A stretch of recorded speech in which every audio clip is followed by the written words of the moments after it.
안녕하세요. 점프컴퍼니 대표 박형입니다.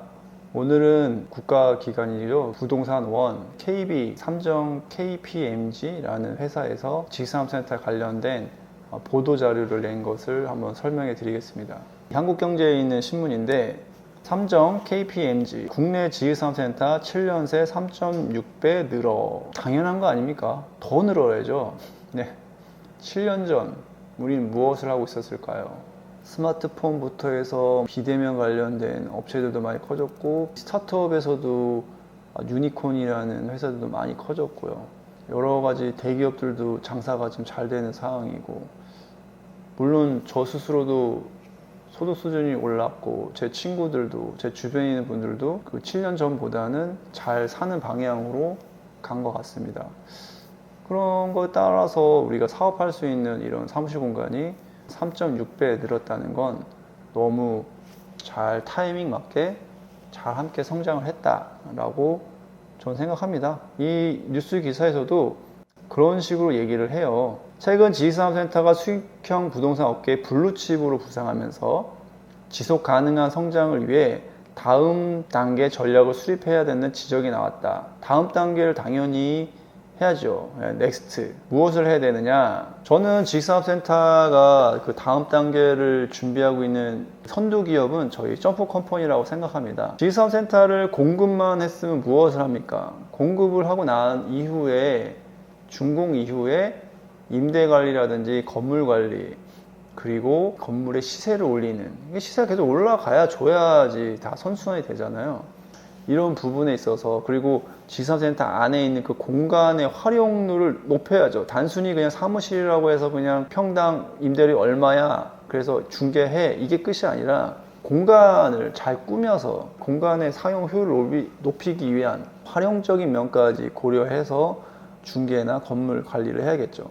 이런 부분들이 지산센터가 다음번에 해야 될 지산센터의 다음번 사업의 미션이지 않을까 생각을 하고 있고, 이미 준비를 하고 있고, 올해부터 지금 하고 있습니다. 이런 것들이 더 많이 전파돼서 관련 기업들이 더 많이 생겨나고 저희와 파트너사들이 더 많이 생겼으면 좋겠습니다. 그래야 지산센터의 생태계가 더 커지죠.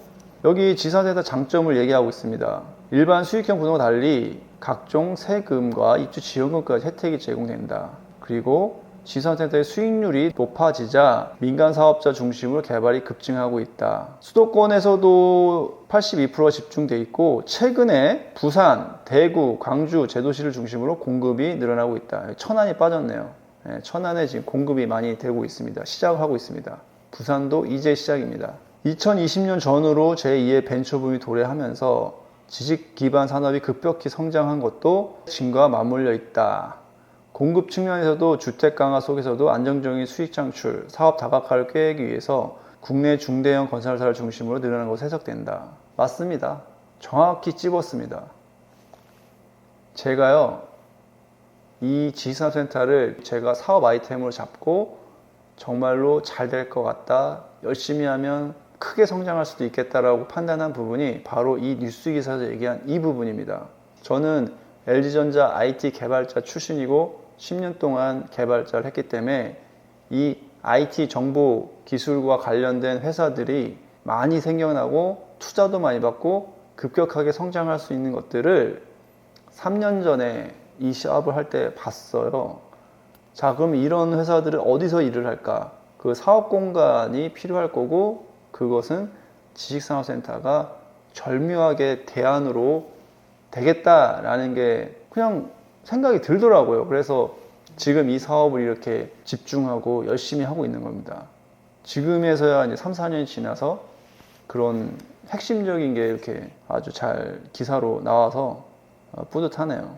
부동산 규제에서 비교적 자유롭고 투자 손실 리스크가 상대로 적다는 점에서 개인 투자자, 자산 운용사, 증권사 중심으로 지산센터 투자 열풍이 불었다. 자산 운용사, 증권사는 늦게 들어왔습니다. 지산센터에 들어온 건 개인 투자자들, 기존에 아파트나 기존 부동산 상품을 많이 했던 분들이 더 전에 들어왔고, 그 전에는 이미 지산센터를 알고 있는 분들이 더 많이 했고, 아파트 규제가 생기면서 그분들이 들어왔고, 이제 붐이 일어나니까 작년 하반기부터 올해까지 이제야 자산운용사나 증권사에서 들어오는 겁니다. 관심을 갖고. 이제야 부동산에 관심이 없던 분들이 너도 나도 지산 하니까 이제야 들어오는 겁니다. 약간 늦은 감이 있죠. 하지만 지금도 저는 지산은 더 많이 생겨야 되고 더 많이 관심을 가져야 됩니다. 이제 G3센터는 마이너한 시장이 아닙니다. 소고기의 특수 부위가 아닙니다. 이제 본격적인 안심 등심 시장으로 우리가 가는 겁니다. 왜? 인정받고 있어요. 우리끼리 소모임 만들어서 하지 않았습니까? 이제 대형 증권사, 대형 시공사, 자산운용사들이 우리를 관심 갖고 있습니다. 이제 우리 메인스트림으로 나가서 지산센터 투자자라고, 소유자라고, 지산에서 사업을 하고 있다고, 한계층이 내 사옥이라고 떳떳하게 이렇게 말하면서 떵떵거리고 살 수 있습니다. 네. 자산운용사, 증권사에서 들어온다는 얘기는요, 엄청난 돈이 들어온다는 겁니다. 국민연금으로 쌓은 그 돈, 수십조의 돈이 들어올 수 있다는 겁니다. 이러면 점점 개인이 살 수 있는 시장은 없어지는 겁니다. 더 희소해지는 거죠. 사실 지산센터를만 알고 지산만 투자했던 이런 분들한테는 지금 시장은 좀 싫죠. 나만 이렇게 특수 부위를 맛있게 먹고 있었는데 얘가 이제 특수 부위가 아니라 이제 등심이 돼가지고 막 팔리니까 더 사 먹기도 어렵고 더 비싸진 거잖아요. 하지만 어쩔 수 없어요. 좋은 거기 때문에 소문은 날 수밖에 없는 상황이었습니다. 그거를 이제 피하기보다는 즐겨야죠. 즐기는 쪽으로 생각을 바꿔야 됩니다. 여기 보면 중대형 건설사의 활발한 시장 진입으로 인해 공급 과잉과 시세 하락에 대한 우려도 있다. 지사센터의 수요 및 공급 증가를 지나 중요한 거, 새로운 트렌드 이해와 전략 수립이 필요한 넥스트 퀘스트 준비할 시기라고 강조했다. 너무 좋습니다. 예, 여기에 더 기회가 있는 겁니다. 그 얘기는 뭐죠? 시세가 더 오를 수 있다는 거죠. 임대료도 더 올려받을 수 있다는 거예요. 자, 트렌드를 주도해 나가야 됩니다. 무엇일까요? 오프라인 상담을 오세요. 제가 알려드리겠습니다. 이거는 지금 막 유튜브에 떠들기에는 너무 좀 시기상조여서 그냥 이렇게 오프라인에서만 조금씩 풀어나가고 있습니다. 단독 오피스 공간을 선호하는 창업 기업, 1인 기업 증가, 코로나 이후 스마트 워크 및 워케이션을 선호하는 기업의 증가, 주목할 필요 있다. 기업이 보유한 과거 공장 부지나 유휴지를 적극 활용하여 지식산업센터 개발이나 매각 등으로 기업 자산 가치를 제고할 필요가 있다. 최근 수도권 내 오피스 등 업무시설 공급 부족이 심화되어 대치시설로 지식산업센터가 중요해지는 긍정적인 측면이 있다. 하지만 요즘에 이제 공사비 증가, 금리 인상 등에 대한 고려도 종합적으로 판단해야 된다. 이 기사 내용만 보면요, 지식산업센터는 무한한 가능성이 있는 것입니다. 상업용 부동산을 하던 기업체들이 리포트를 낸다는 것 자체는 이미 시장이 많이 무르익었고요. 더 긍정적인 신호가 갈 수 있다는 걸 우리가 인지해야 됩니다. 다른 거 하나 볼까요? KB 금융주주 경영연구소에서 5월달 리포트입니다. 서울 오피스 시장 공실률 하락세, 임대료 상승세 지속.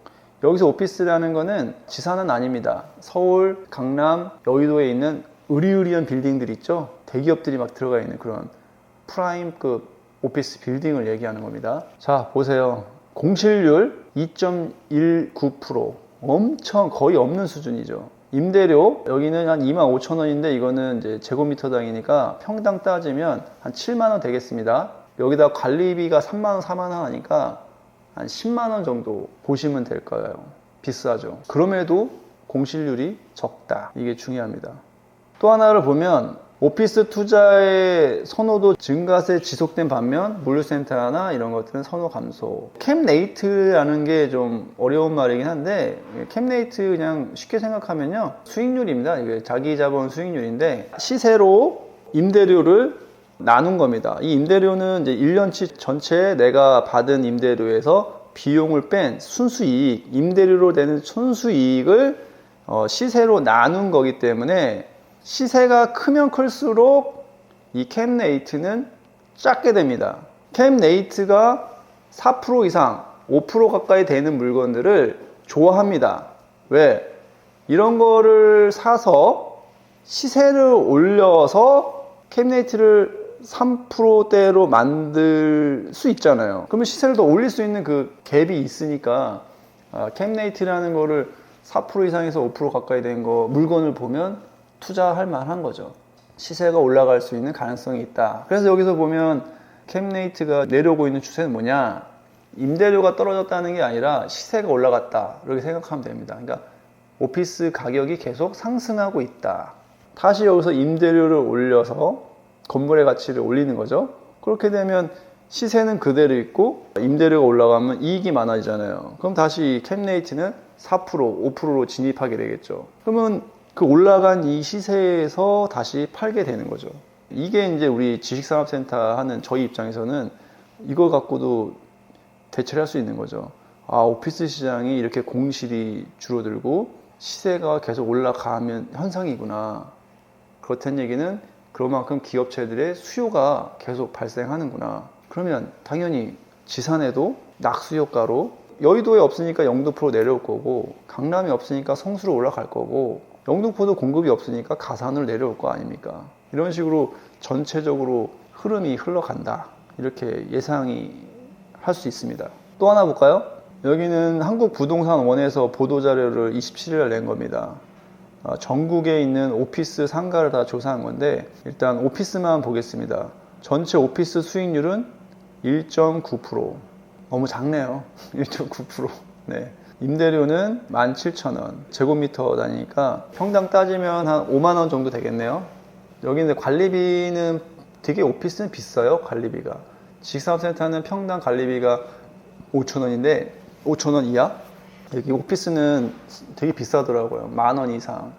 저기 뭐 서울은 뭐 3만원, 4만원 받기도 하고, 그런 거는 여기 상세적으로 나오진 않았지만 그런 것도 좀 살펴봐야 됩니다. 여기 수익률을 좀 더 보면 오피스 수익률이 1.9%, 상가는 1.6 이렇게 나왔고, 공실률 봅시다. 오피스는 10%. 아까 서울 쪽 공실률 어땠죠? 2% 정도였죠? 그러니까 이거는 전국으로 따진 거니까 10% 감안하고 보시면 됩니다. 여기서 제가 이제 설명해 드리고 싶은 거는 서울만 한 게 아니라 전국을 따졌을 때 이제 오피스 수익률이 이제 1.9%인데 재미없네요. 오피스. 네, 지산하십시오. 지식산업센터는 아직도 자기 자본 수익률이 3% 이상, 수도권, 천안이나 뭐 부산 정도만 가도 4% 이상, 자기 자본 수익률이 4% 이상, 4% 나옵니다. 대출 없을 때, 내 돈으로만. 대출 레버리지를 일으킨다 하면요, 15% 이상도 나올 수 있는 물건들이 아직도 있습니다. 많게는 20%. 그런 물건이랑 지금 1.9%랑 상대가 안 되지 않습니까? 그럼 무엇을 상업용 부동산에서는 어딜 투자해야 되겠습니까? 여기 알려주네요. 그리고 공실률도 지금 10%나 되네요. 10%. 이건 제가 보기에는 오피스가 구축들 있잖아요. 지방에 있는 구축들 관리 잘 안 되고 노후화된 것들, 그런데 좀 공실률이 많은 것 같아요. 아까 서울은 2%였잖아요. 그러니까 이런 오피스보다는 조금 연면적도 큰 으리으리한 이런 지식산업센터, 그리고 집합건물로서 관리가 잘 되는 그런 건물에 한두 칸씩 갖고 계시면 좋을 것 같고, 나홀로 한두 칸보다는 저희 점프컴퍼니가 하는 것처럼 대형 평수로, 아니면 저희가 하는 것처럼 건물 통 단위로 이렇게 전문 기업이 관리하는, 그래야 건물 가치 올라갑니다. 임대료 제대로 받고요. 그런 데들을 선별해서 투자하시는 것이 안전한 방법이겠다, 그렇게 생각이 듭니다. 이런 것들을 계속 종종 나오면 이렇게 그냥 편하게 설명해 드리고, 기승전 결론은 다 저는 왜 이렇게 지식산업센터로 다 가는 건 팔이 안으로 굽고 내 자식이 더 이쁘고 제가 판 현장도 아닌데 어디서 마이너스 피 나온다고 하면 제가 오히려 왜 이렇게 안타깝고, 왜 제가 잘못한 것 같고, 그분한테 제가 제 고객도 아닌데 제가 서비스를 못 해드려서 그랬나 싶고, 그냥 왠지 그런 마음이 듭니다. 그냥 이 지식산업센터 전체적인 생태계 시행사업, 분양 모든 것들이 다 잘 되길 바랍니다. 저희가 하든 안 하든 이곳에서 다 참여하시는 분들이 다 윈윈해서 손해보시는 분이 없으면 좋겠습니다. 좋은 기업, 좋은 파트너 꼭 만나시고요. 어려움이 없길 바랍니다. 그리고 제가 찍는 이런 영상들이 더 많이 알려지고 많이 보셔서 선택하는 데 있어서 올바른 선택을 하시고 좋은 투자 아니면 실입주 하신 분들은 정말로 좋은 사옥 마련하셔서 기업 승승장구 하시길 바랍니다. 이상 마치도록 하겠습니다. 감사합니다.